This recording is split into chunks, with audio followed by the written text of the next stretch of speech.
Okay, Mr. Mayor, we are live. Okay.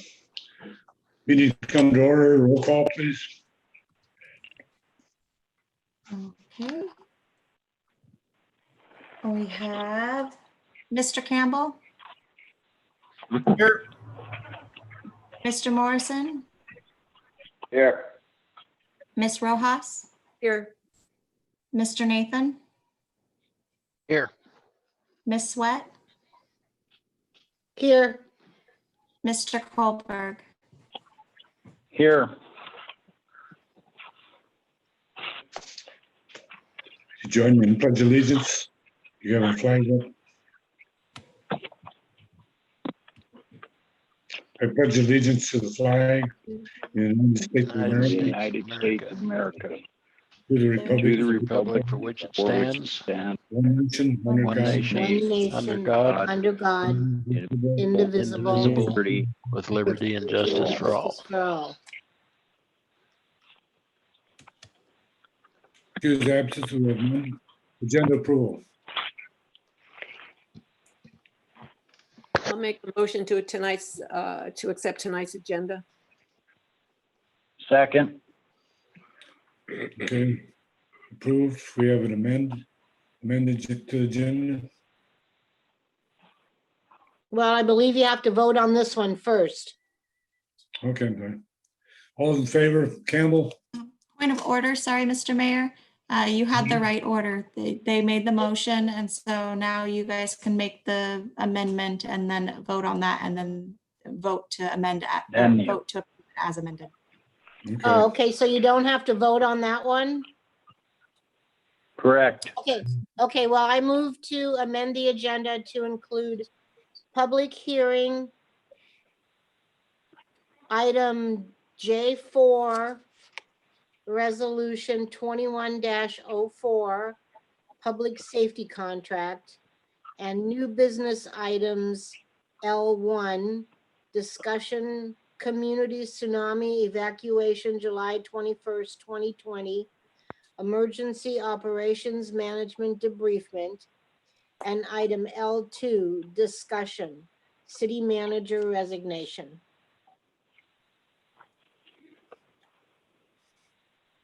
okay. We have a motion to Second. approve that? Did somebody make a motion? Move to approve the agenda as amended. Okay. Wait, we got to vote on You the second, amendment John? first. I seconded the amendment. Okay.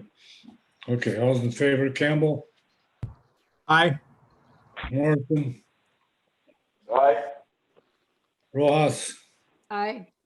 Nathan, Aye. Sweat, Aye. Kohlberg. Aye.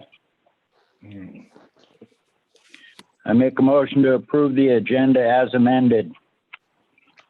Second. All's in favor, Campbell, Aye. Morrison, Aye. Rojas, Aye. Nathan, Aye. Sweat, Aye. Kohlberg. Aye. And motion passes. Consent agenda. Heidi, you want to do that? Thank you, Mr. Mayor. For tonight's consent agenda, it includes the minutes of the regular meeting, July 13th, 2020. That is in the laydown. And ordinance 21-02, an ordinance of the City Council of the City of Seldovia, Alaska, amending 2.04.030B to allow for telephonic and web hosted participation for the Seldovia City Council and public during city council meetings. Thank you. Motion to approve. I'll make a motion to approve of the consent agenda. Seconded. All in favor, Campbell, Aye. Morrison, Aye. Ross, Aye. Nathan, Aye. Sweat, Aye. Kohlberg. Aye. Okay, motion passes.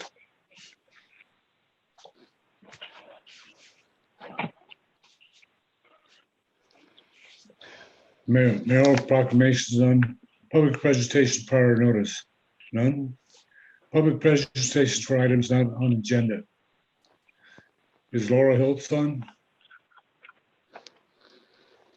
Yes, Mr. Mayor, I do see Laurel's hand raised. Just a moment as I allow her to talk. Okay. Okay, thank you. Laurel, you're on the line. Hi. Am I coming through okay? Pardon me? Can you hear me all right? Yes. Yes. Thank you so much. I appreciate the chance to share on Friday night, July 31st. Seldovia Village Tribe will be hosting a Q&A regarding talking tsunami. So let's talk tsunami, and we will have Brett Higman of Ground Truth Alaska and Elena, and I'm going to say her last name wrong possibly, but it's Soleimani of the UAF Geophysical Institute. She has come to Seldovia on a couple occasions and worked with the city and the tribe on creating those inundation zone maps. And so this will be a Zoom video conference, but also folks can attend in person at the Seldovia Conference Center. Light dinner will be served and it will be at 5 o'clock. So those that information will be posted on the SVT Community News Group, as well as at the post office and other places around town. So we're looking forward to continuing the dialogue around tsunami awareness and helping encourage folks in making wise decisions about their responses and also their preparedness. Thank you. Thank you, Laura. Is there anybody else?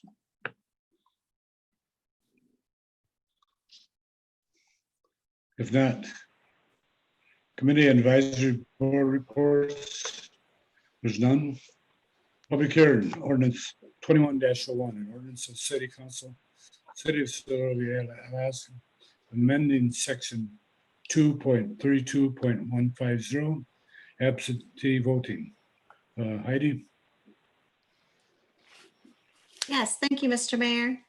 So this came about in discussion with the borough.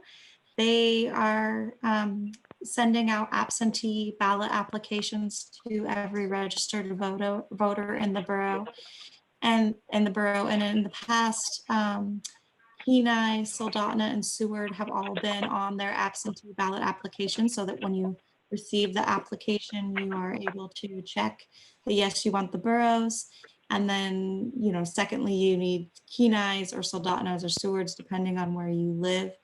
And they extended this courtesy to Homer, Kachemak City, and the city of Seldovia, seeing as they are going to send a ballot application to every voter.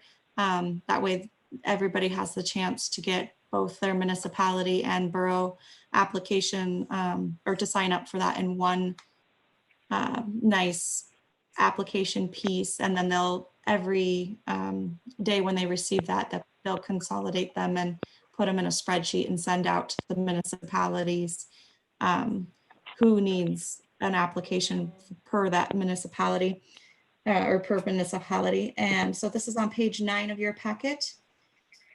And the changes were made just to allow for that process. So fairly minor, it just updates it. A qualified voter may apply, and you can read so on forth, that the application must be on a form prescribed or approved by the city clerk. It includes their name, address, where the ballots to be sent, the applicant's full Alaska residence, and the applicant's signature. And with that, that allows that borough application piece to qualify as the city of Seldovia application piece. Thank you. Any comments, council?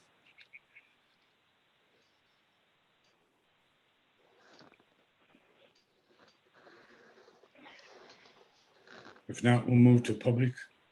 Anybody from public got comments on this item?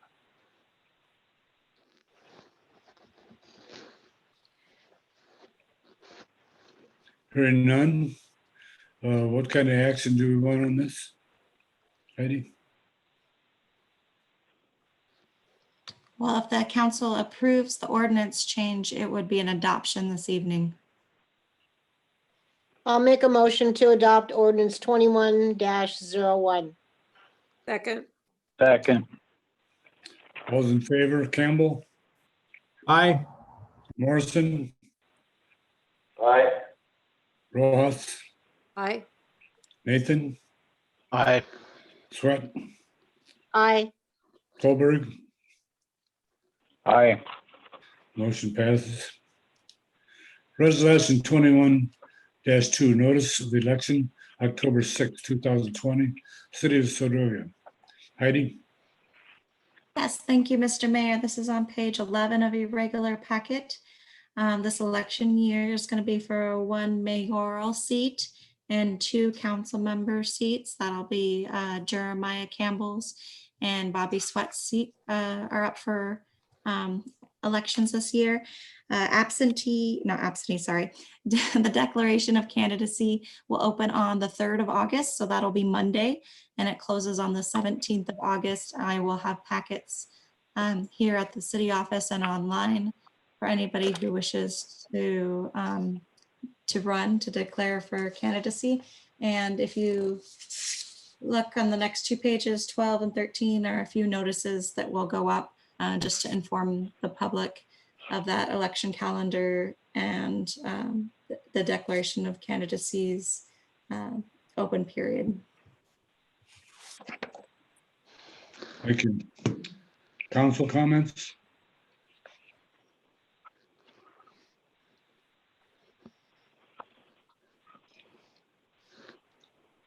Hearing none. Anybody from the public have a comment on this item?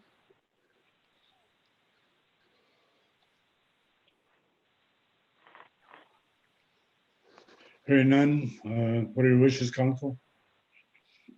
I'll make a motion that we accept resolution 21-02. Second. All those in favor, Campbell, Aye. Morrison, Aye. Rojas, Aye. Nathan, Aye. Swett, Aye. Colberg. Aye. Motion passes. Resolution 2103, resolution City Council, City of Sedovia, Alaska, amending the emergency operation plan to include Appendix B, thresholds of risk management and mitigation policy, the Appendix C, and policy for event and social gatherings at the city facilities specifically related to the COVID-19 pandemic. Cassidy? Yeah, thank you, Mr. Mayor. So in your regular packet, starting on page 14 is the resolution 2103. This is kind of a 3-in-1 type of a resolution. As we had discussed at the previous meeting about the thresholds of risk, as well as the policy for events and social gatherings related to COVID-19. Heidi and I and Jan and I, we had spoken about, going back in time and talking about what our emergency operations plan really does for us, and we want to utilize it as a tool. Therefore, we took those two pieces, Appendix B and C, those two pieces, and we've incorporated them into our EOP so that we can continue utilizing that document in the future and for incidences to come. We felt that this was a clean way to incorporate those policies that we're developing right now in light of COVID. We do realize that COVID or another pandemic could very well be a reality for our futures, and that incorporated into the EOP is a clean, easy, straightforward way to do that since it is a breathing document. Thank you. Any comments, council? I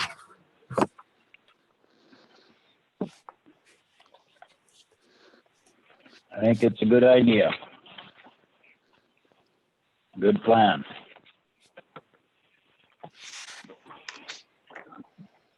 Any other comments from council? Yeah, good job on this, Heidi and Cassidy.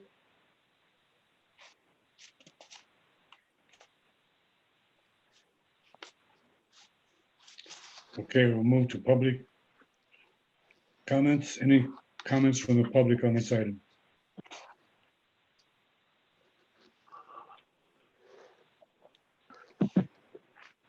Hearing none, what are your wishes, council? I'll make a motion that we adopt resolution 21-03. Second. All those in favor, Campbell, Yes. Morrison, Aye. Ross, Aye. Nathan, Aye. Swett, Aye. Colberg. Aye. Passes. Resolution 21-04, public safety contract. Cassidy? Thank you, Mr. Mayor. Way down, beginning on page, I'm getting there. Page 8 is resolution 21-04. And all of the attached documentation and communication that Chief Cushman and myself had between State of Alaska and the public. As you guys are well aware, we've received $20,000 annually for our public safety contract to serve the greater Seldovia area. For the last 2 years, we've requested to receive additional monies on top of the $20,000 to take care of added expenses that we've been incurring in the department. And this year, I'm just going to move through these summaries, but unfortunately this year, public safety denied our request again this year, stating that it just wasn't enough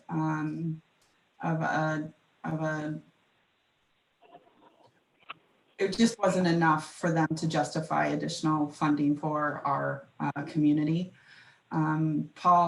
Chief Cushman wrote a very compelling letter, a couple of letters and a couple of back and forth with Lieutenant Sims, as well as the Department of Public Safety with Mr. Eric Olson. However, they had came back with citing that there was language in the contract that states that, essentially that our police department was going above and beyond what they were required to do according to the contract. And it was from that premise that they denied our request. One silver lining is that they are offering to provide us with a reporting system and pay for that reporting system. The Alaska Records Management System software program, they will provide that to the department. That includes the maintenance, the software licensing fees, and the training to our police department. So that's one thing that they are able to provide us so that that department can do their jobs better. But this is the contract for FY21 as you see it. And I suppose we'll just keep hammering away at them until they can provide us with additional funding, since our expenditures still continue to in that department. Thank you. Comments, council? Mr. Mayor, Go ahead. Cassidy, do we have anything from the troopers delineating exactly what is expected of us? I think if we're going to be held to the same amount of money, we should, and they're telling us that we've over responded, we should make sure that we don't do that anymore. Have they given us any guidelines as to what we are supposed to respond to or expected to respond to for this amount of money and stuff that we're not? Yes, and I'll speak to this and then I'll allow Chief Cushman to explain it a little bit better in better terms. But essentially, the chain of events is if there's a call that occurs outside of city limits, an individual will call 911. The call will get dispatched. Paul will pick up that call. He is then, depending on the level of a call, if it's a violent offense or criminal, like a domestic violence or some type of assault or something, he's able to respond. However, if it's minor, that needs to be dispatched back up to the troopers, and then they make the call to whether they're going to respond or not, or essentially what they'll ultimately do is call Paul and say, can you respond? So it's just kind of a circle of somebody trying to figure out who's going to respond, and ultimately Chief Cushman is the person that is going to respond in the first place. The commitment and the discussions that Paul and I have had throughout his career is that we want to ensure public safety for Seldovia and the greater Seldovia area, and make sure that individuals feel safe and feel like they are being heard and that their calls are being taken seriously. That level of service comes from us. So he does respond. And what the Department of Public Safety is saying is that we don't need to really respond to that. That people need to go through all of that, those jumping through hoops before they get the help that they're needing at that time. And Chief Cushman and I don't necessarily agree with that, that type of an approach for Seldovia. Chief Cushman, do you want to jump in?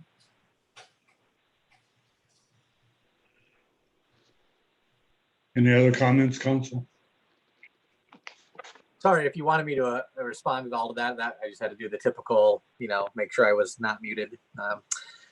So yeah, essentially it's just, she did a great job of explaining it there. It's calls, where if somebody were to come to me and report, maybe they're having a disagreement with their neighbor, a wildlife problem, a bear problem or something like that. Obviously if it's inside the city limits, I respond to it. If it's outside the city limits, I've been responding to it. I don't refer somebody that's arguing with their neighbor or has a car accident. I don't say, sorry, call the troopers.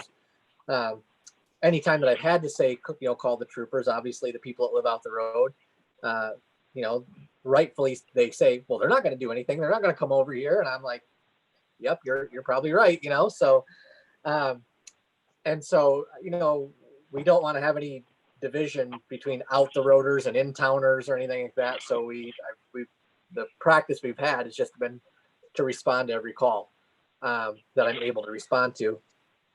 And then again, just because we feel like that's the best quality of service we can provide people.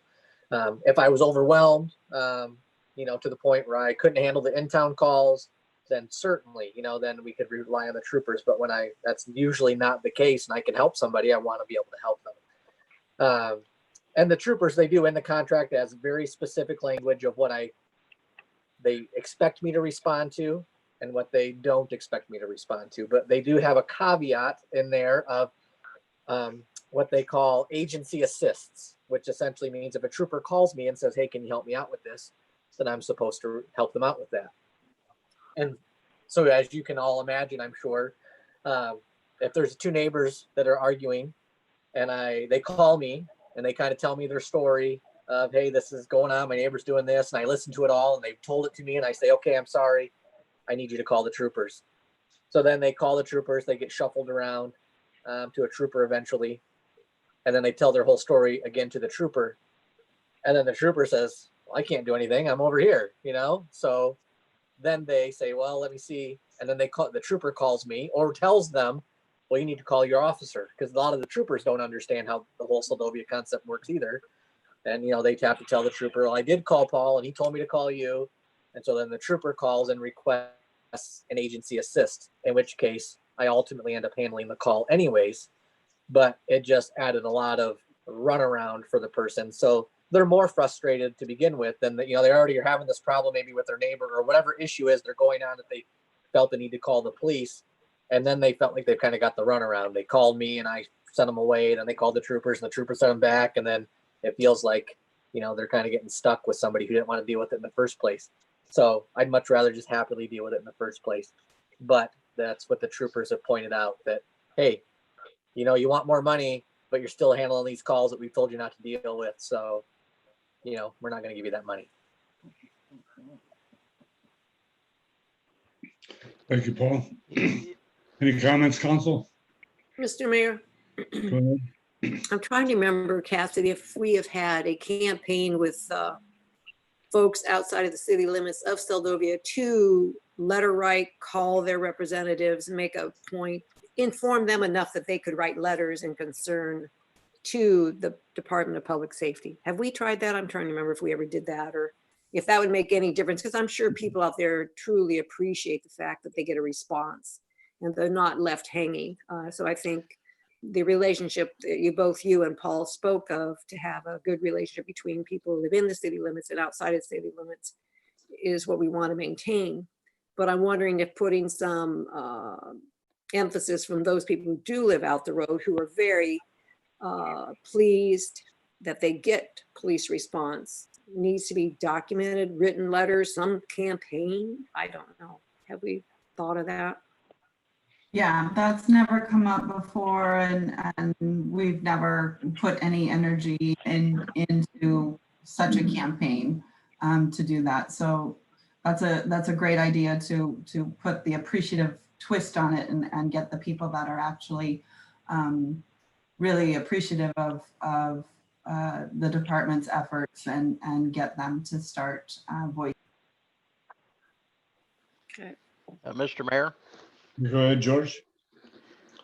Well, I think it's wonderful that we've provided services for these folks out the road. However, they're not paying for them. We have a police force that's responsible to the city of Seldovia. That area out there belongs to the troopers, and I'm not saying we shouldn't respond out there, especially on a basis of being asked to respond by the troopers. But at some point,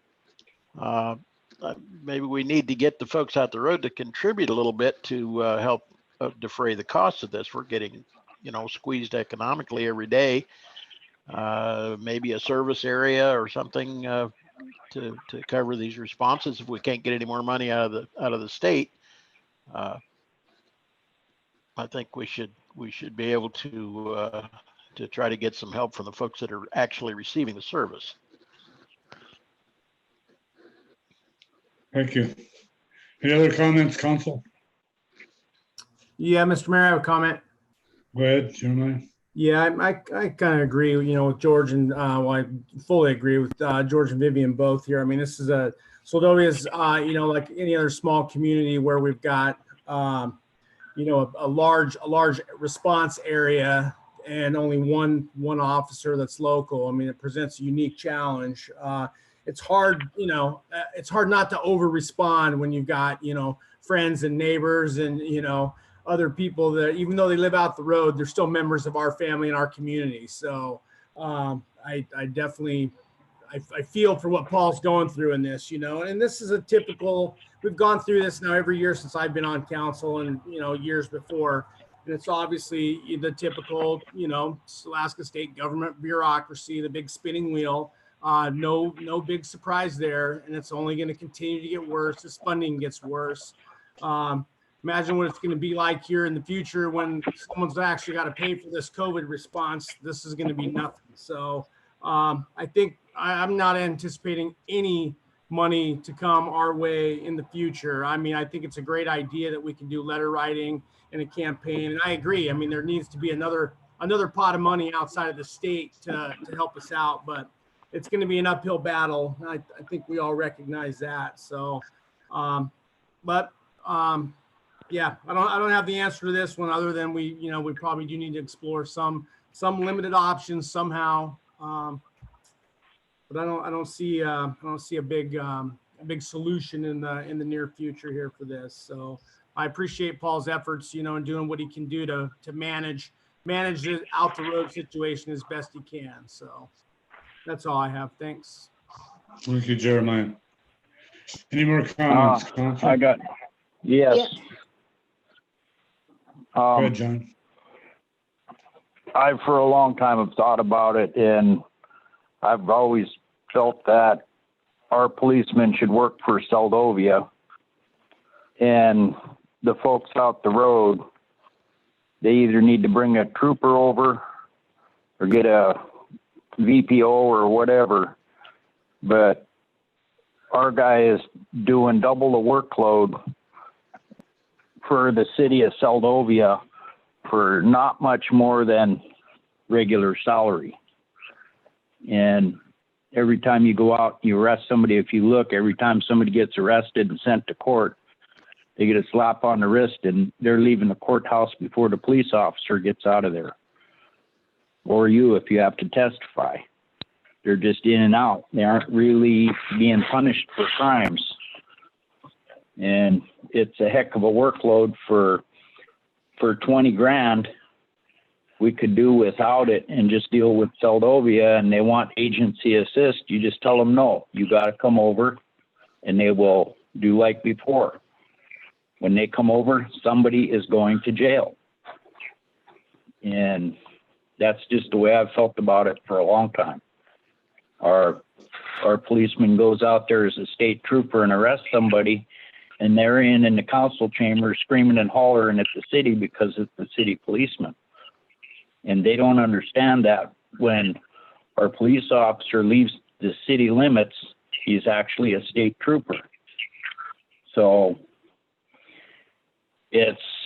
I've never really liked this situation. And that's my take on it. Thank you, John. Any other comments, council? Yeah, Mr. Mayor, I want to say something. Yeah, I kind of agree with Vivian on this. I don't know what the solution is, but I wonder how many folks out the road, especially since there's a lot of new folks, really know how our policeman works.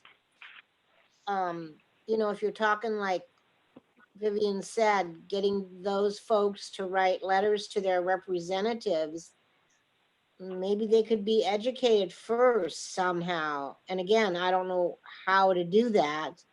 I think it would be an uphill battle for us to tackle that, and I don't know if we could. I mean, I think it'd be a long drawn out thing, but it might be worth to keep thinking about it. That's all. Thank you.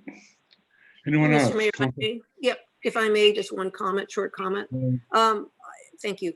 I would say that it's a discussion that we can have later on, maybe put it on the agenda, and perhaps it would just be an informational letter going to the post office box holders. And we could work on it and send information out that enlightens people. There's a lot of people who know what's been going on for a lot of years, and there's a lot, like Bobby says, that don't. So maybe we can put it on the agenda later on and maybe come up with it. It doesn't hurt to ask people to send their letter of support and put a little pressure on in certain places. It may not, if anything, it'll inform the people out the road a little bit more and give them a little bit more education about the service that Seldovia is providing. But so maybe at another agenda later on in the year here, we can tackle it. Thank you. Anyone else from the council? George? Go Yeah, ahead, I just Yeah, want one to. more. Oh, all right, go ahead. No, go ahead, George. And I've completely lost my train of thought. Go ahead, Bobby. Go ahead, Bobby. I was just going to say, I think what Vivian said is a good idea. We can tackle that at another date, on another time. And yeah, I mean, if we're going to do anything, I can see that would be the only way to educate people out there, as opposed to having a public meeting, which I don't know, maybe people would come, but probably not. Okay, thanks. Two real Thank you, quick Bobby. things. One, the folks out the road are getting the service for nothing, and there's really not a whole lot of incentive for them to try to do something to change that. Secondly, some time ago, I made a suggestion that we might try to incorporate some people from out the road to be not council members, of course, but to have a small group that we could deal with through the council. And maybe that idea has a little more merit when we're thinking about this solution. If we had a core of folks that were sort of leaders in the community out the road that we could talk to about this, maybe we could get them to do the legwork and come up with some kind of a plan that would help us out here. Thank you. Any other comments from council? If not, we'll move to public. Any one from the public have comment on this item?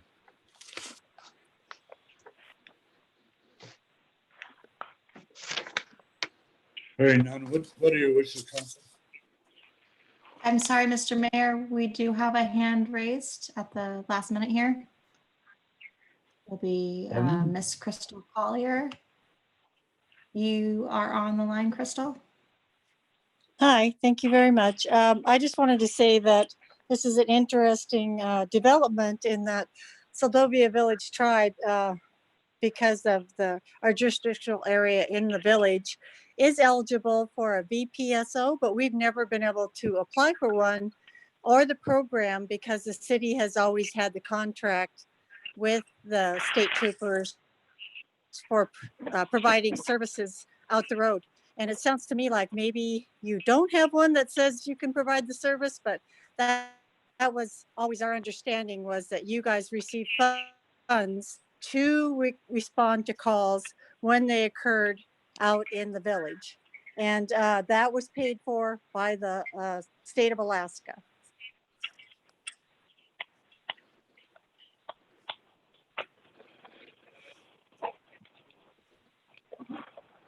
Any other comments from the public?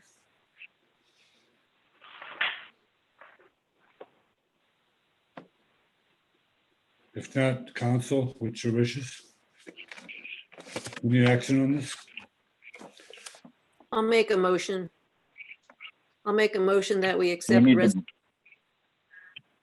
resolution 21-04. Can you hear me? Yes, I second. all in favor? Campbell, Aye. Morrison, Aye. Ross, Aye. Nathan? Aye. Surratt, Aye. Colberg?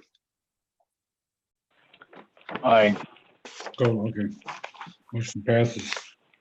Okay, unfinished business, new business discussion, community tsunami evacuation, July 21st, 2020.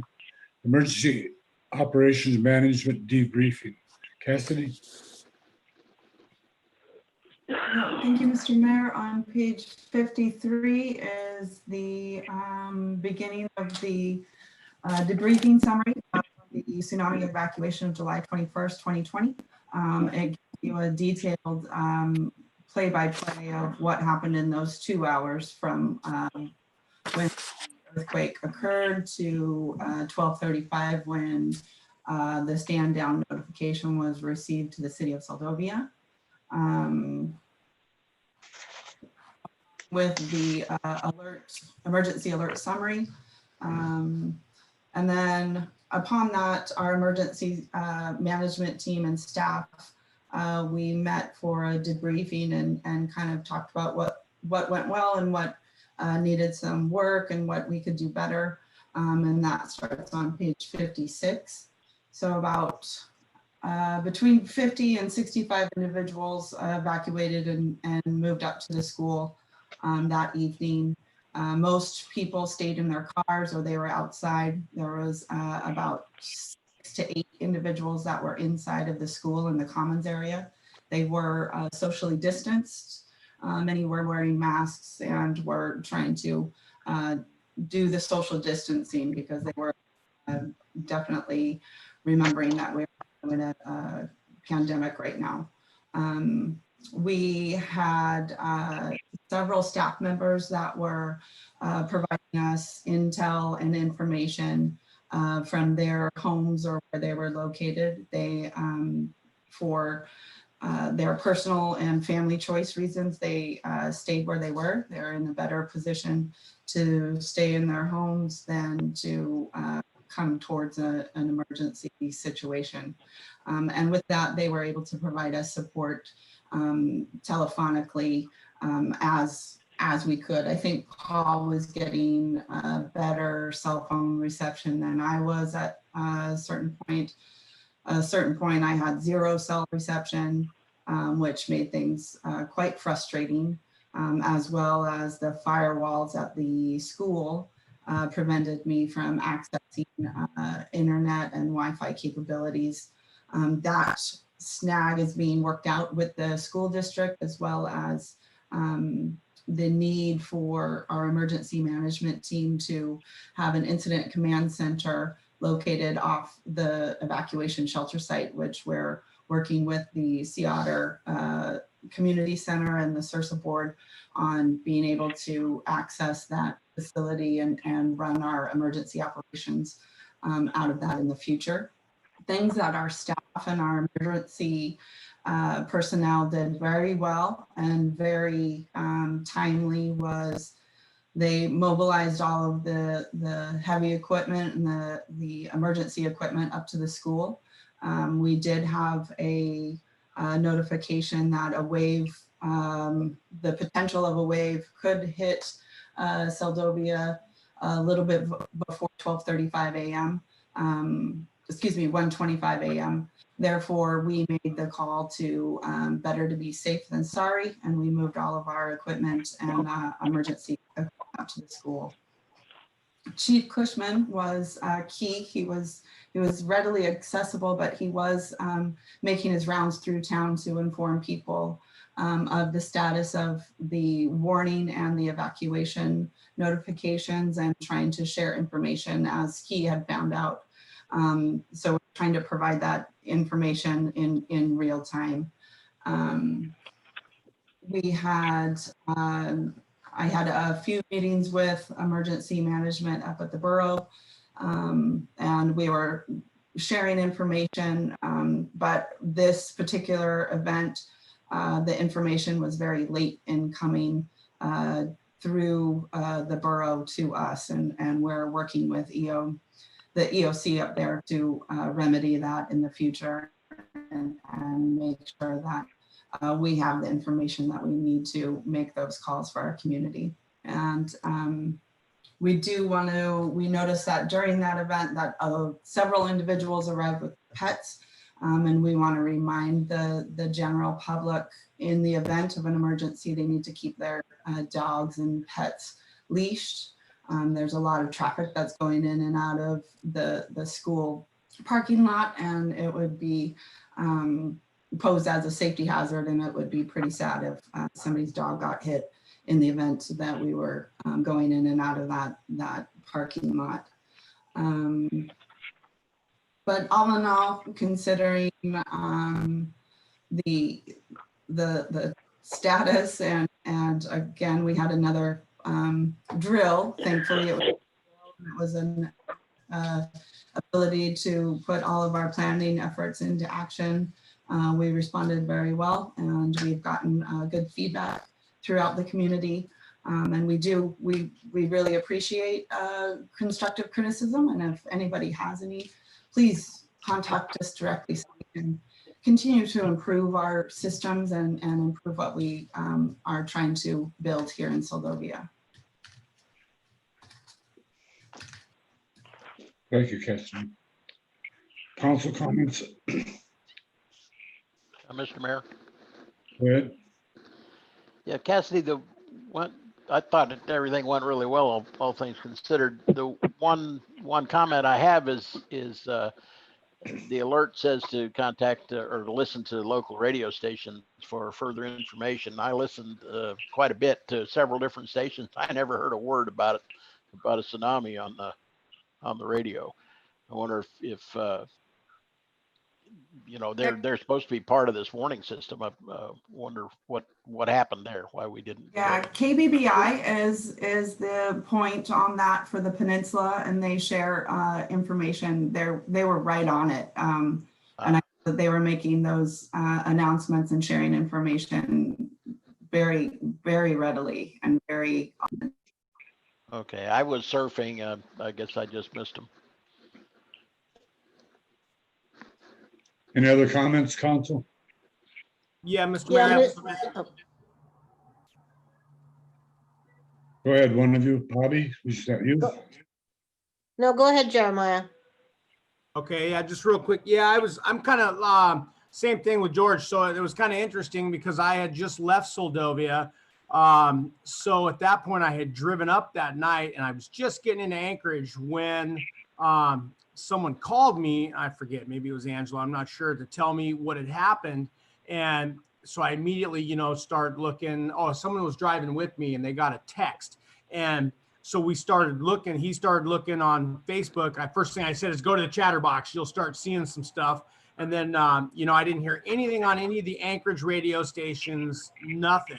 And we just weren't getting a lot of information other than kind of what Cassidy's kind of summarizing here, just lots of different little comments. And then I got up to Anchorage, and first thing I did is jumped on the Alaska Tsunami Warning Center page. And all you can see is that there's a 7.8 or 7.4 at the time before they upgraded it, the earthquake, but there's just no other good information on that page. There's just nothing. It doesn't tell you, it doesn't give you anything, no warnings if there's a wave, what's happening. I mean, maybe we'll never get that. I don't know, but it was kind of frustrating because I was just searching everywhere and I'm like, that's a very large earthquake and nobody seems to give a crap because I can't get any information anywhere. And I'm not a Facebooker, so that's the deal. I don't do Facebook. So, I mean, yeah, if it's all on Facebook, then my family will probably be wiped out because I'm not going to see it. So, but I don't know. So yeah, there's obviously lessons learned every time one of these events actually happens, and we just like the lack of internet at the schools. So it's always a real thing that we have to address. So pretty interesting though. I'm just glad it wasn't bad. Yeah, and I'll just comment on that really quick, Jeremiah. What I think happened is, 7.4 upgraded to a 7.8. That's a large earthquake, and it was very shallow. And I think what the initial, knee-jerk reaction was for the Tsunami Center and the Earthquake Center is to issue the evacuation warning because it had the potential to be catastrophic, and then backfill with science and the gaps afterwards. And I can see where the need to have that warning go off.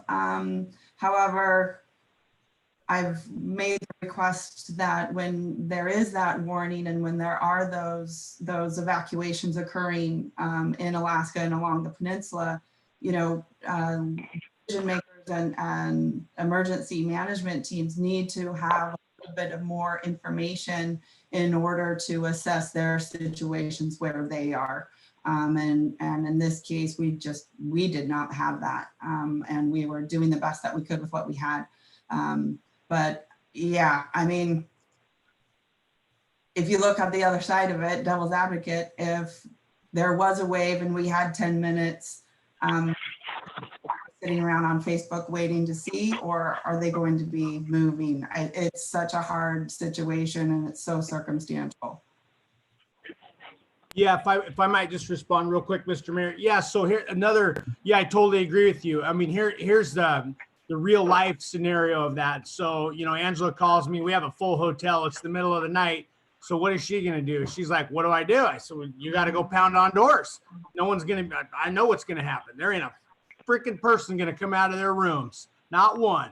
Sure enough, she goes down there. I think there was maybe one person in the lobby, out of 11 rooms. And so she just started pounding on doors waited for a few minutes, and and every once in a while, one person might come out. Finally, she's like, "What do I do?" I'm like, "Go to the school. There's nothing else you can do." I mean, you're not going to sit there and wait. You're going to go to the school. So yeah, it's really interesting how people react to these things. It's it's going to get us here one of these days again. It's history will repeat itself. So, but just interesting how it all plays out when it really happens. Thank you. Anyone else, council? Mr. Mayor, if I may. I got one. I have a comment. Go ahead, Vivian. Oh, I was just gonna say, great list. I mean, your listing of chronologically what was going on, I appreciate that very much. And I was actually impressed that our harbor master actually contacted people on McDonald Spit and the Seldovia Bay area. I'm not sure how she has phone numbers on them and calls them, but well done. With KBBI, the one thing, they were on it and they were repeating the information, but what they didn't repeat and what everybody around was waiting for was the word about, well, if a wave actually hits Cold Bay or Kodiak, then it's time to hit high ground. But I've been meaning to call KBBI and see if they do not have the protocol in their system that they have that information to come across. And Brett Higman, he was a great person. But if you are not on Facebook or know how to find him, or you're not doing Chatterbox, then those people who are just listening to the horn go off up there, the siren, you're going to do what you feel most comfortable doing. But I think the city did a tremendous job, and sadly, we're getting a lot of practice at this sort of stuff. Yeah, KBBI and George, I listened for other radio stations, and KBBI was the only one that I had information with. Thank you, Mr. Mayor. Thank you. Anyone else from the council? Yeah, Mr. Mayor. Yeah, I have. Go ahead, John. I have a comment. I don't know where they get their times from. A wave travels through the water in excess of 400 miles an hour. Kodiak to Homer would be about 20 minutes, about an hour and 10. Their timing on everything is unrealistic for the distances. So the Tsunami Center needs to clean up their act and start putting correct times for distances from one place to the next. It takes less time to go from Kodiak to Homer than an hour and 10 minutes. That's my take on it, but everything else is good. Okay. Any other comments, council? Yeah, Mr. Mayor. Yes, go ahead. Also, the NOAA weather site has got buoys all up and down the coast over there that read wave height, among other things. And that was the first place I looked, and it showed a 10-foot surge over the buoy that was right off of Perryville. But the buoys north and south of there had a 3 inches. It was nothing. So it was pretty obvious right at the beginning that there wasn't going to be a tsunami. I don't know why. It seems like they launched everything based on the earthquake and then never looked at any other information. I went to the school and I kept checking, but it looked like to me there just wasn't anything there.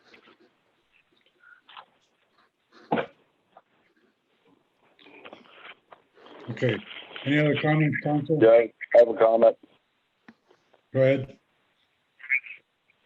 Yeah, if I remember the tsunami prior to this one, it seemed like that announcement was going off every 2 or 3 minutes.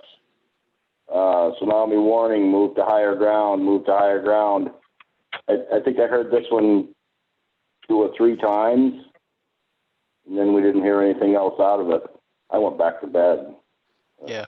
It seemed kind of obvious to me that you weren't in any danger. It was the one before, they just kept announcing it. And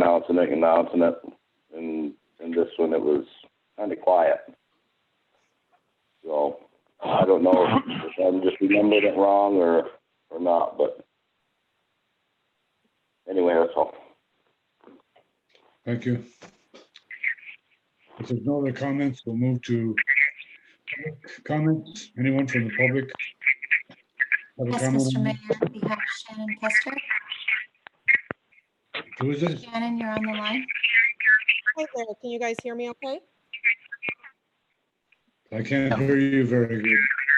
Okay, can you hear me better now? Yes. Okay, so thank you all for taking the time to debrief on this situation. My comments basically because I was actually dispatching that evening, and as someone who was trained as a dispatcher, the dispatch training is not very, did not cover this. I will just flat out say it did not cover a tsunami situation. So my first response was, what am I going to have to do if this happens? What are my, who's going to respond? What needs are there going to be in the community? And how are we prepared to handle this?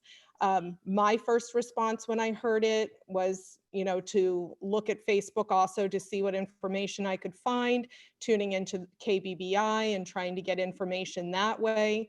I called Paul Cushman and let him know, hey, Paul, I'm on dispatch tonight. If this goes south, I'm who you need to turn to. But there was no notification that went out as in the form of what we would normally do in an emergency is receive a 911 call, dispatch out to everyone, something that's, whatever the scenario is. I feel like in this situation, it would have been a really great idea to have sent out just to page out a call to have first responders be on standby. And I didn't do that because I didn't know I had I didn't know if I had the authority to do it, because all of my paging out has come from dispatching an actual call coming in from 911, because that's the protocol and that's the process. So from my side of things as a volunteer dispatcher, I just did what came naturally to me, what I felt like was necessary, but I had no communication with anyone else until I received on the radio a call that the Medic One was going up to the school and that the Medic One arrived at the school, and all of that communication back and forth with the driver of Medic One and Engine One. But there was no communication to me before it was, hey, I'm taking this up to the school. Nobody had said, this is what we're doing. I felt out of the loop as the dispatcher, and I really feel like it would have been beneficial to have everyone on standby. About an hour in, I got a call or a text from Andrew Maddox saying, are you dispatching tonight? And I said, yes, I'm on. This is what I've done so far. And he had just heard it. He was not able to hear the warning. And if I had paged out, it would have probably woken him up sooner. So my recommendation would be that be part of the protocol as we move forward, that the dispatcher of EMS that night be looped in somehow and send a page out to all fire and EMS responders to be on standby. The other thing I was going to say is I agree with what Pearlie said. I didn't hear it. I thought my refrigerator was buzzing. And I was walking around my living room trying to figure out what the noise was I was hearing. And until I got close to a window that was open, I couldn't hear it. And then I opened all the windows and listened and tried to discern what I was hearing. But I didn't get any information from an official channel like as the dispatcher that evening. So just food for thought for future moving forward. Thank you. You're welcome. Anyone else from the public? Yes, Mr. Mayor, we have Miss Laurel Hiltz with her hand raised. Okay, Hello, Mr. Mayor. yes, go ahead. Yes, I know that we had some takeaways from the previous tsunami warning and evacuation, and I think that ongoing is looking at how we educate our residents of the Seldovia area, regardless of whether they're within the city limits or outside of the city limits, because as an entire community, we're all going to be involved in how we respond if a disaster did occur in this in our community. And so ongoing, we did the work with the state on the inundation maps, and that information is available, and it's something that's being pushed out. But looking at how best to educate people and how best to have resources available as we transition into new management for the city, I think let's just keep this piece at the forefront so that we continue to engage with community members to educate and to, maybe prepare materials that are available for not only the folks who reside here year round or seasonally, but also for those folks who are here as visitors. Please note that KBBI, if you do not have the radio access, this Jeremiah especially, I personally use the TuneIn app. It's a radio app, and you can select any radio station around the world and listen to it. So if you're at a place where you do have a working phone, then you could be listening to KBBI from anywhere that you are, and that'll give you good updates. There are a number of website resources that are available that are giving information, but I think it's totally accurate that some of the content that we were getting that was immediate was on Facebook, was on social media. So one thing that might be considered is how do you have certain things on the City of Seldovia website that are direct links to those types of resources. And I would even say go so far as to collaborate with Brett Higman. He was doing ongoing research himself and updating for people to have an understanding of what was going on. So just, we have an incredible resource in the community, and tapping into him would be wise, I believe. But as far as Facebook and in particular the Seldovia Chatterbox, folks are looking to that for accurate information. And I would always encourage the city to utilize your leadership to put messaging directly onto the Seldovia Chatterbox. It's got a population of 2,000 people looking at it. And if you were to look at your City of Seldovia numbers for Facebook, or if I were to look at the Seldovia Village Tribe numbers for Facebook, they're not near to that. And I think we do know that we have a really great place to reach out to people. And maybe there just needs to be drafted policy for when, where, and how that happens. But I do think that's the voice, the place to have your voice. And I think the voice should be one of authority. So it's an actual designated representative of your organization. Thank you. Thank you. Anyone else from the public?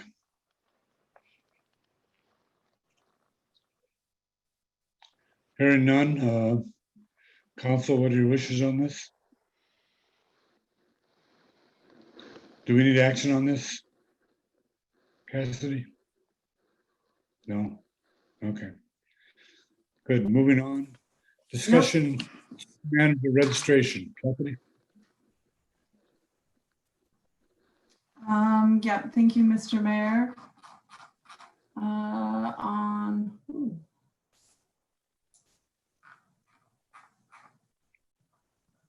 Wow, hold on one second, my computer's someplace else. Okay. So as some of you are aware, I am submitting my resignation effective today, and my family and I have discussed the level of commitment for this job, and it is getting outweighed and unbalanced compared to my commitment and my duties to my family, my husband, and my kids.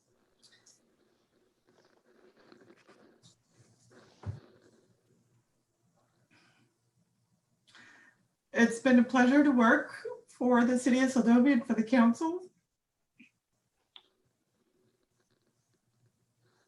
And at this time, I'm choosing to choosing my family right now over my community, and this is a very difficult decision, but one that I'm sure that you can understand. And I will be on hand for the next 6 weeks. We're going to be developing some transition documents and a path forward, as well as just turning inward and making sure that the staff here that does an amazing job can continue to do an amazing job, and keep doing the good work that the city's doing. Thank you. Council, comments? Mr. Mayor. Go ahead, Vivian. Yeah, well, Cassie, you know how much you're going to be missed, and sorry to see you go, but your priorities are in the right place. And in our transition time, I respect your opinion and respect you as a professional in the job that you've been doing, and help us as a council to make sure that the trajectory that you've been working towards, and then again, also what the councils have working towards, we stay on that same trajectory, and that we're up to speed. So we know to keep tabs on our new city manager, whoever that may be, that we're all on the same page. But I just want to, as you know, I respect you very much and appreciate what you've done. And sorry to see you go, but totally understand that you're leaving for good reasons. Thank you. Any other comments, Council? Mr. Mayor. George? Cassie, I wish you would at least give us a chance to see if there is some scenario that we could come up with that would work for you. I know I'm sure you've thought about this a lot, and you've made a decision, but just for a minute, sit back and imagine the absolute perfect situation that would allow you to continue with a foot in both worlds there, and see if there isn't something we can do to make you happy. And again, I said this to you before: if you got to go, you got to go. That's all there is to it. But I wish you to just at least give us a chance to see if we can do something to keep you around. Thank you, George. Anyone else, Council? Yes, Mr. Mayor, I have a comment. Go ahead. After this meeting is over, I'm gonna have a drink and then I'm gonna cry myself to sleep. Thank you. Anyone else? Yes. Go ahead. Can you hear me? Yeah. Yeah, I've told Cassidy I'm family first. I've always been that way. It would be nice if there was a scenario that would work, but it's just like Paul Cushman's job. It's 24 hours a day, regardless of how you try and go about it. I'd just like to thank you for all the work you've done. I've always said you guys have brought us leaps and bounds out of the Stone Age with our billing for sewer and water, and now working on this, our lands and regulations. We've came leaps and bounds, and I really do appreciate the work you've done. Thank you. Anyone else? Yeah, Mr. Mayor, I have a quick comment. Quick, go ahead, Jeremiah. Yep. Cassidy, same thing. I know we've talked a lot over the years, and I've been very happy with the way you've approached the position. I think Seldovia has come a long way, over the last 3 years here, cleaning up our codes, just getting things organized. I mean, lots of little projects. So I'm super happy the direction the community is going. I think we all recognize it's hard in a small town. When you are from a small town, you have to make some really tough choices, and Paul's in the same situation. I mean, you guys are on duty 24/7. I mean, the general public might not see it, but you're a manager and you're in charge, your phone never stops ringing. I too personally live that in my work life, and it's yeah, it's tough. It's demanding. It's super demanding. So I understand, you're doing the right thing. You have to do what you have to do for your family, and I respect that. So you're not going far. So we'll definitely, be picking your brain here during the transition. Yeah, it's gonna be tough to find. It's nice having someone that's local. I mean, when we went through the interview process, it was very nice having someone local, just knowing all the inner workings of our community. That's what makes a local very attractive to that position. So yeah, we're gonna miss you. We've got obviously a bunch of work ahead of it. We got an election year here with 3 of us up for seats. So we're going to have a chief of police position here in the near future, and now a city manager position. So I know that's going to be, part of this continuing discussion. I don't think we'll solve it all tonight, but yeah, we've got, as a council, we have a lot of work ahead of us here. Hopefully, Cassie, over your next 6 weeks, you'll help us transition this, and we can move through this, and I think it'll work out for everyone. So, all right, thank you. Thank you. Anyone else, council? Hearing none. Anyone from the public comments on this issue?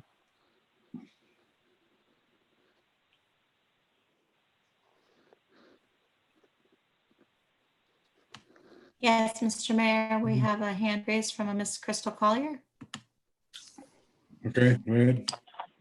I just want to say thank you, Cassidy. I think you've been the biggest breath of fresh air that I have seen in a city manager in my 32 years at the tribe. And, I appreciate and I can understand where you're coming from, and, God bless you in whatever endeavor you're going to pursue. But I hope you can hire somebody just like her when you go to replace her, please.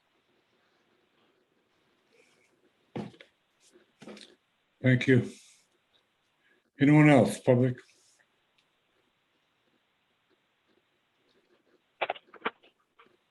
If not, closing public comment. Cassidy, you have a lot of knowledge about the city, and it's going to be hard to replace. Appreciate everything you've done. Good luck in the future. Moving on, treasurer's report. Do we have a treasurer's report? Not this evening, Mr. Mayor. And I know it says on the laydown that there's a chief of police. Oh, no, I'm sorry, there is a chief of police. It says there's a public works and a harbor master report, but due to an ongoing situation, that hasn't happened either. But there is a city manager's report and a chief of police report. Okay, city manager's report, please. Yeah, thank you, Mr. Mayor. Let's see, so page 69 of the laydown is the city manager's report, but I want to back up just briefly, back up to the city manager's resignation item, if you don't mind. And I did want to point out that Heidi went through and made a 3-month calendar from September to November, showing the important dates that council needs to take into consideration, as well as council meetings, the election, and then a potential schedule for opening the interview process, as well as interviews for the candidates. She also put together a selection calendar with the important dates, but also perhaps you guys can, once you can process this information, touch base with her and get an idea of how you want to approach the position and filling that position.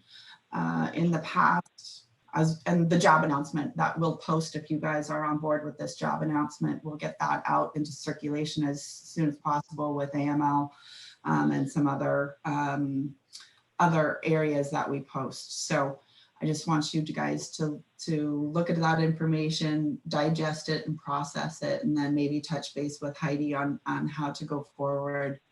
In the past, a really effective way is to break it out into the pieces of, you have your application period, they close, you get a pool of potential candidates, and then you also have a team. I think you guys had a team.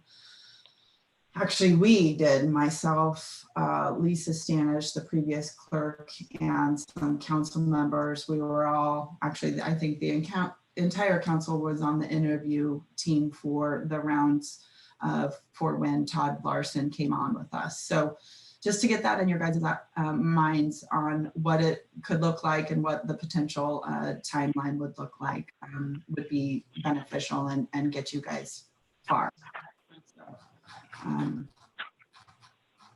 Back to my city manager report. Okay. So of course, as always, COVID-19 management mitigation, we're seeing the numbers increase. We have parents and our communities staying in tune with what the school district is going to get ready to do.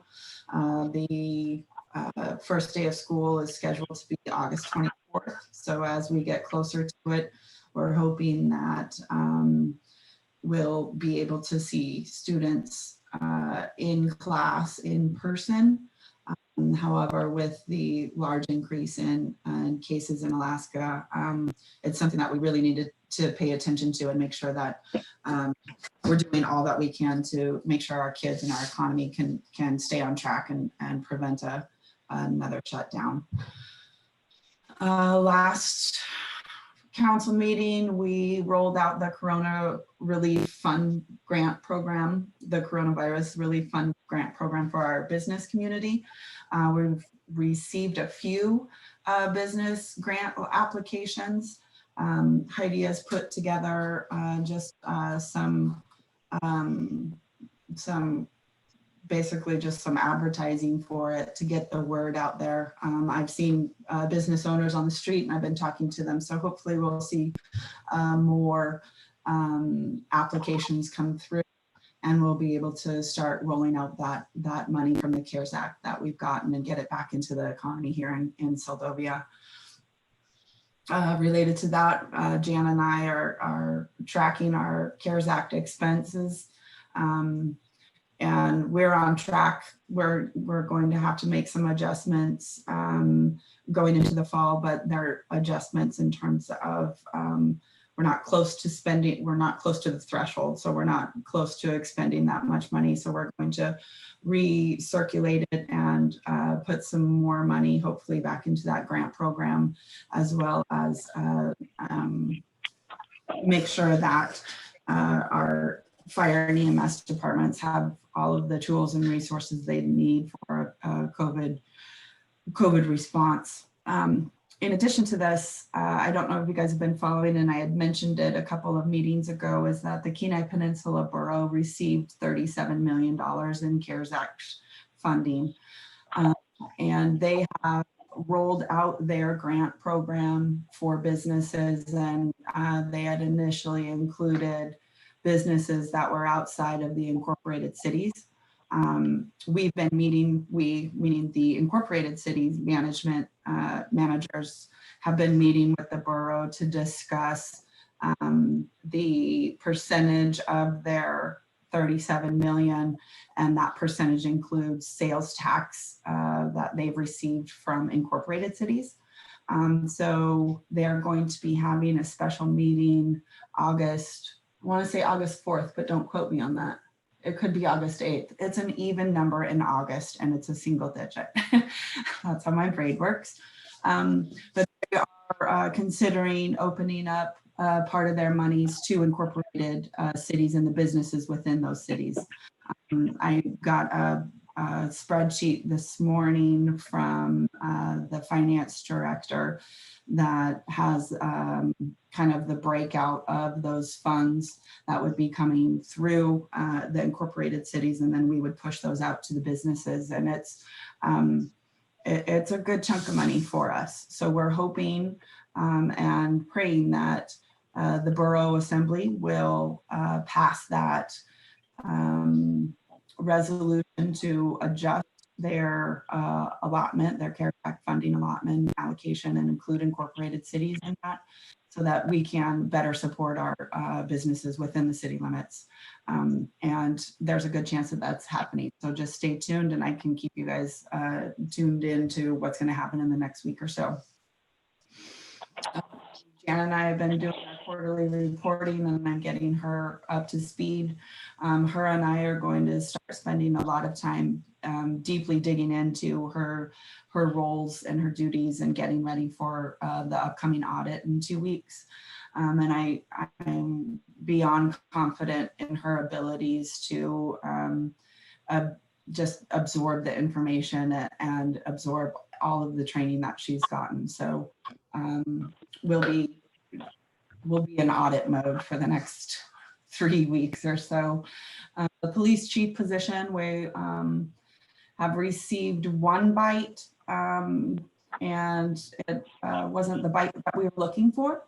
But as we've done in the past, is we're coordinating with the public safety consultant through AMLJIA.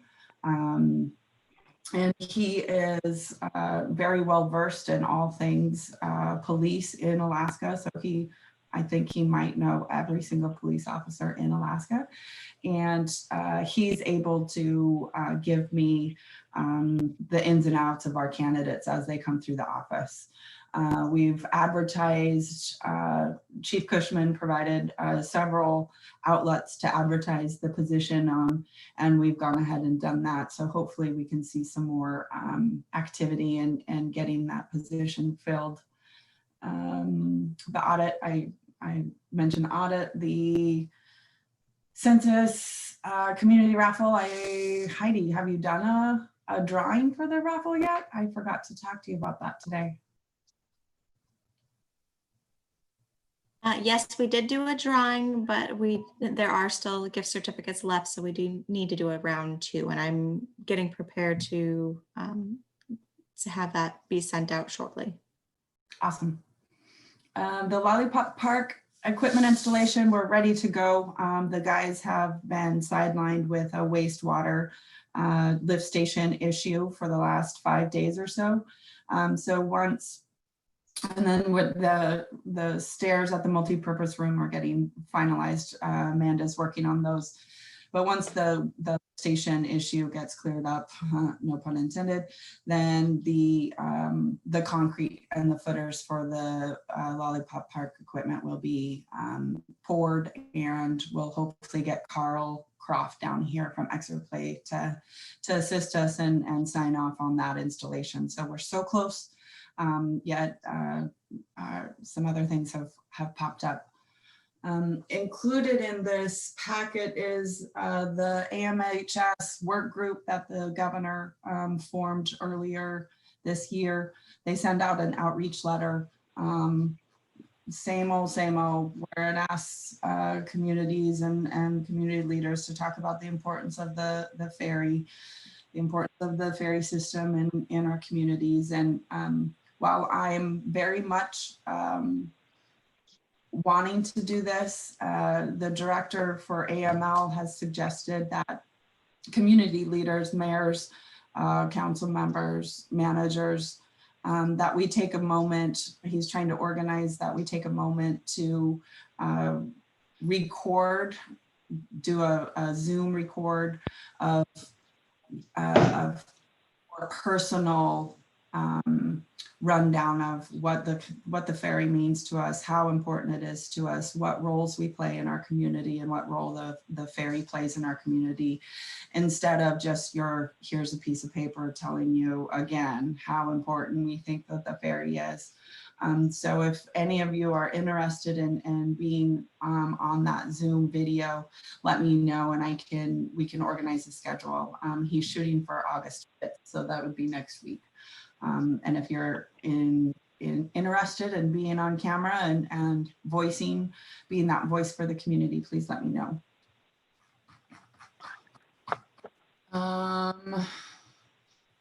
We had, let's see, last week we had AMLJIA come down and do our loss control inspection.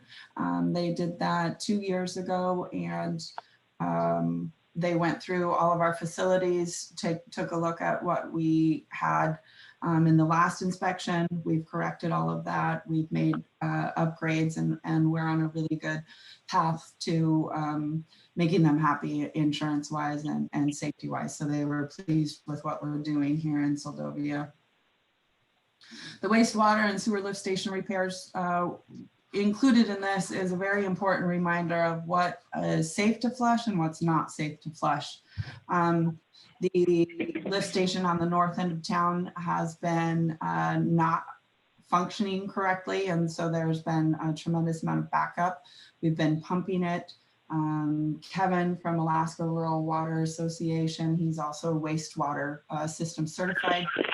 He's down here right now assisting the guys with the repairs on that lift station.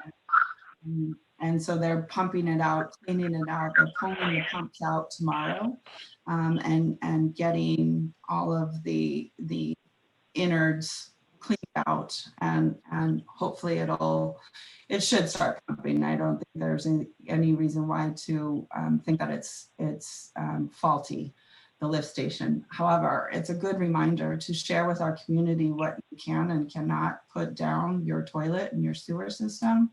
The things that they found were really disturbing and surprising. So mop head, for example, in the system, clogging up one of the impellers. How somebody gets a mop head down the system, I have no idea. I don't want to know, essentially. But I think this is a good reminder to share with people that very simply, toilet paper and bodily waste goes down into the sewer system. Grease, surgical gloves, masks, plastics, fishing line, things that you normally wouldn't think that you should flush, you probably shouldn't flush them. So we're going to put this announcement and this reminder up throughout town, but it's really important because it's not only costly in case it starts to clog up your sewers that homeowners would be responsible for. Ultimately, if our sewer utility system really was compromised, we'd be in a world apart. And just logistically trying to get equipment and things here to fix that critical infrastructure is going to take a lot of time and money, and it's going to be very inconvenient for people if they can't flush their toilet. So please be aware, please get the word out that just keep it simple in that world. Keep it simple. So that's all I'll say. They're on their way to getting it fixed. It's been frustrating. They're learning a lot. However, our community and people can be more of a solution and a help by not flushing what they don't need to flush down there. The water infrastructure repair projects, we have a leak on Fulmore Street. We've put in the utility locate requests, and once HEA, I know HEA was going to come through here. Oh, that reminds me. HEA was going to come through here and do their utility locates along with ACS. Once that happens, we'll continue to dig and get that completed. In relation to, I forgot to put this in my written form. So HEA, they're having trouble with their computers to do the automatic meter reads on their side. So they're going to have to send a meter reader over here on July 29th from 9 to 3:30. So there's going to be a person that's going to be going around our homes to read our meters. And what they've asked, they'll be in masks, there'll be social distancing, but they've also requested that people don't approach them. They're trying to be COVID conscious and be social distancing while they're trying to conduct that manual meter read step. So we'll put a notification on our Facebook page for people to notify them that there will be an away at all of that. I included on page 71 pictures of our council chambers, the progress of it, and We're very close to having it completed. The library, I think, is ready to roll. I have a meeting with the director tomorrow morning. But we will be hopefully up and running once Heidi gets her technology all installed and everything set up in there. But it's turning out to be a really rewarding project. And I think it's just because I don't have to look at that orange carpet anymore. So I hope you guys appreciate the new look and the new digs that you'll get here pretty soon. And that's all I have. Oh, one other thing, I have been in contact with HEA, and I sent an email to the Boardwalk about coordinating efforts to get cold patch over here, to get cold patch and all the repairs along Main Street taken care of before it starts to get too cold. So that is in the works, and we're coordinating our efforts. And we're hoping that we can, all three entities can combine our forces and just have one contractor come in, do the cold patch, repair Main Street, and get all of those annoying breaks in the right of way taken care of and be smooth sailing. I have a question, Mr. Mayor, if I may. Yeah, I had Steve Bainbridge call me up about the bears that were in Central Park who got into the garbage. And I remember years ago, we had a conversation about bear-proof garbage cans. Did we ever expend any money for that? We have, the ones that we had found were in the thousands of dollar ranges, and it never hit our budget. But I think it's something that we talked about so long that we just need to make it happen at this point. Yeah. I think that'd be a good idea. Seeing how we're trying to get the bears not to come back into town, have to shoot them. I think that would be a good investment. So maybe we can put that on our agenda and look at some prices on some garbage cans. Thank you.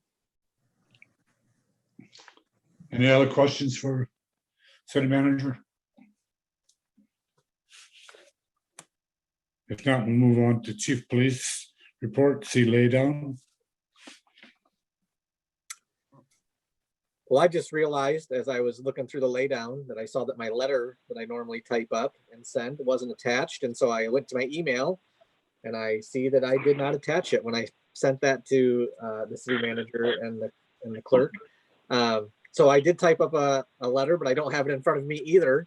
It's at the office, but essentially talking about, what the things that got accomplished.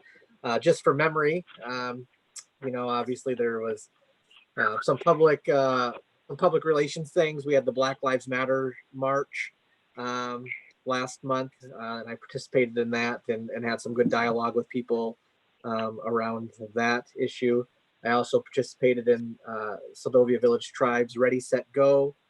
Did a short presentation for them as part of one of their meetings. Continuing to tackle the evidence room and everything, and I'm almost done with that. I'm excited. Hopefully in my next and final report, I'll be able to say that is done and have some before and after pictures to show you guys, and just trying to get things buttoned up and prepared for whatever may come next. Basic, same kind of things, traffic stops for, some speed, some equipment violations, some expired plates, and several for people riding in the back of vehicles and such. And then we had one, what appeared to be a fairly minor, it was most of you are aware, but we had a car pedestrian accident last month where a person out on Jackaloff Bay Road was struck by a vehicle. The pedestrian was on a bicycle. And sorry about that. And, but that person ended up having a broken femur and has been in the hospital for about 5 weeks. So, but is doing well and should be hoping to get out of the hospital here in the next couple of weeks. So yeah, like I said, all's well, it ends well as far as those kind of accidents. Life was not lost, and fortunately, really it was just that, it was an accident. There was no drugs or alcohol involved, nothing. It was just the bicyclist just was leaving a driveway and didn't look both ways and rode out in front of the vehicle. So like I said, although it was a horrible thing, it was as good as could be as expected from one of those things. So.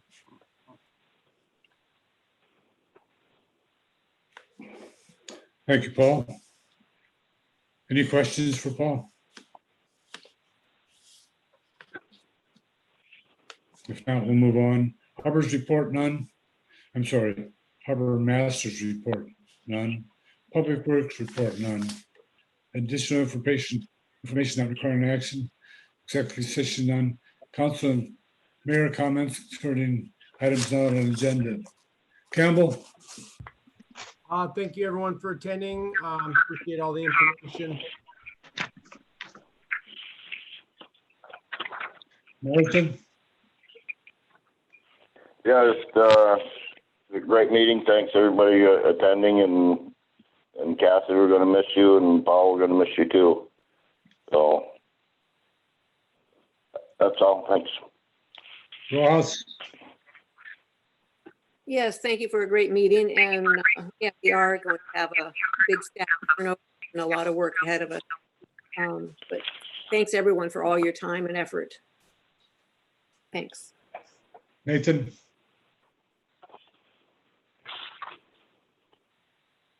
We can't hear you, George.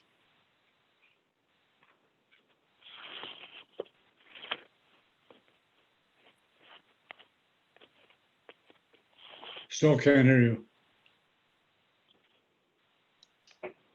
How about now? Okay, now we can. All right. Thank you to Cassidy and Paul both. We obviously are going to miss you, and we certainly appreciate all your good work. Just one other little thing. I've had several of the local pilots talk to me about some of the runway incursions we've had. And I think we're looking at getting together a little coffee clatch and talking about some of these problems. And I'll report back to the council about what these folks are thinking and what we might do to mitigate these problems.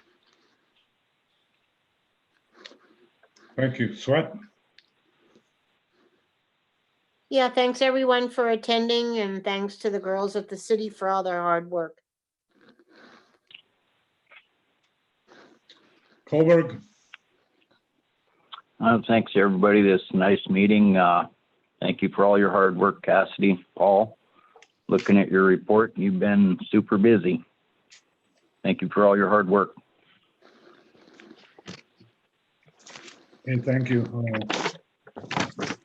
Yeah, thank the council for your time. Cassidy, it's been a great run. Hate to see you and Paul leave, but I respect your decision, and I wish you well.